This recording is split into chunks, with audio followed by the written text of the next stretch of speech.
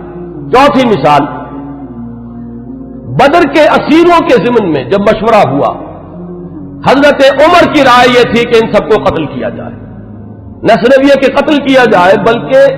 جو بھی رشتہ دار ہو کسی اسیر کا مسلمانوں میں سے قریب ترین رشتہ دار وہ اپنے ہاتھ سے اسے قتل کرے. اگرچہ حضور صلی اللہ علیہ وسلم پر تو آپ کو معلوم ہے کہ غلبہ تھا، رافت، رحمت، شفقت، نرمی، اسی لیے قرآن مجید میں 2 جگہ وہ آیت نازل ہوئی ہے کہ حضور سے فرمایا اللہ نے کہ نبی آپ کی نرمی کے یہ لوگ حقدار نہیں ہیں، یہ کفار اور منافقین، آپ کی نرمی اہل ایمان کے حق میں ہو تو کیا کہنے ہیں، مطلوب ہے، لیکن یہ آپ کی اس نرمی سے جو بیجا فائدہ اٹھا جاتے ہیں کفار و منافقین، تو ذرا آپ اپنی طبیعت میں ان کے لیے سختی پیدا کیجیے۔ یا ایھا النبی جاہد الکفار والمنافقین واغلظ علیہم، 2 جگہ پر یہ آیت آئی ہے، سورہ تحریم میں بھی ہے، سورہ توبہ میں بھی ہے۔ تو وہی بات جو ہے یہاں پر ہوئی تھی کہ حضور کی طبیعت میں بھی غلبہ تھا، اور حضرت ابوبکر انتہائی رقیق القلب، حضور صلی اللہ علیہ وسلم کی سیرت کے اس اعتبار سے عکس کامل، وہی شفقت اور رحمت، ارحم امتی بے امتی ابوبکر واشدہم فی امر اللہ عمر، وہی معاملہ یہاں تھا۔ تو بہرحال جب یہ فیصلہ ہو گیا کہ انہیں فدیہ لے کر چھوڑ دیا جائے، تو پھر قرآن مجید میں جو آیت نازل ہوئی سورہ انفال میں ہے، وہ آپ کے علم میں ہوگا کہ اس میں توثیق ہوئی حضرت عمر کی رائے کی۔ اسی طریقے سے شراب کی حرمت کے ضمن میں حضرت عمر رضی اللہ تعالیٰ عنہ نے پہلے سے کہنا شروع کر دیا تھا، اور بار بار وہ دعا کرتے تھے اللہ اس شراب کے ضمن میں تو آخری اور حتمی اور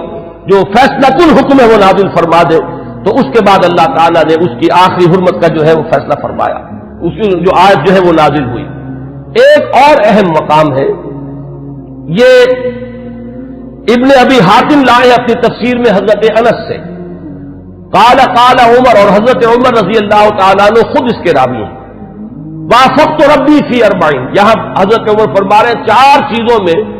میرے رب کے ساتھ میری کامل موافقت ہو گئی کہ جو بات میرے ذہن میں آئی، بلکہ یہاں تو میں جو مثال دے رہا ہوں جو زبان پر آ گئی حضرت عمر کے، بالکل وہی جو ہے وحی کے اندر الفاظ نازل ہو گئے۔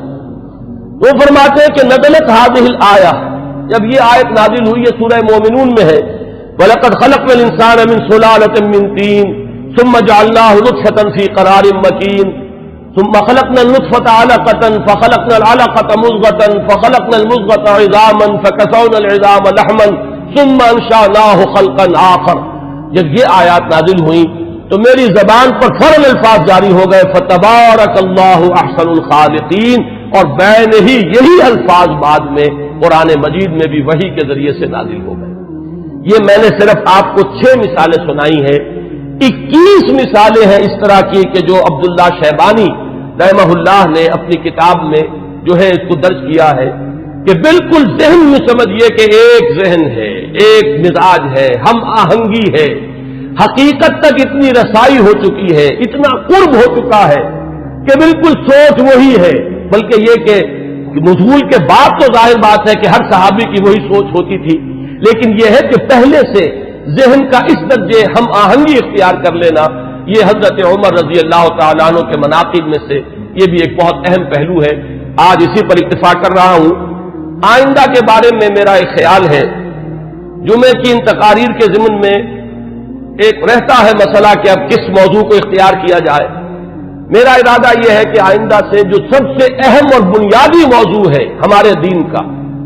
ایمان اور اس کی حقیقت اور اس کے لوازم اور اس کے تقاضے، اور اس میں بڑی اہم بحثیں ہیں کہ ایمان کا عمل سے کوئی تعلق ہے یا نہیں، اور ہے تو کیا ہے، ایمان کا لازمی نتیجہ جہاد ہے یا نہیں، وہ اس کے لیے کیا دلیل ہے، ایمان کا مادہ کیا ہے، اس کے لفظی معنی کیا ہے۔ میں انشاءاللہ تعالیٰ ایک سلسلہ تقاریر اس موضوع پر شروع کروں گا تاکہ جو بنیادی ہمارے دینی تصورات ہیں ان میں اگر کہیں کوئی کمی ہے تو وہ اللہ تعالیٰ اس کے ذریعے سے پوری کر دے، اور پھر ہمارے اندر وہ جذبہ ابھرے کہ جو ایمان کے اصل تقاضے ہیں ان کو ہم ادا کرنے کے لیے کمر بستہ ہو جائیں۔ اقول قولی ھذا واستغفر اللہ لی ولکم ولسائر المسلمین والمسلمات۔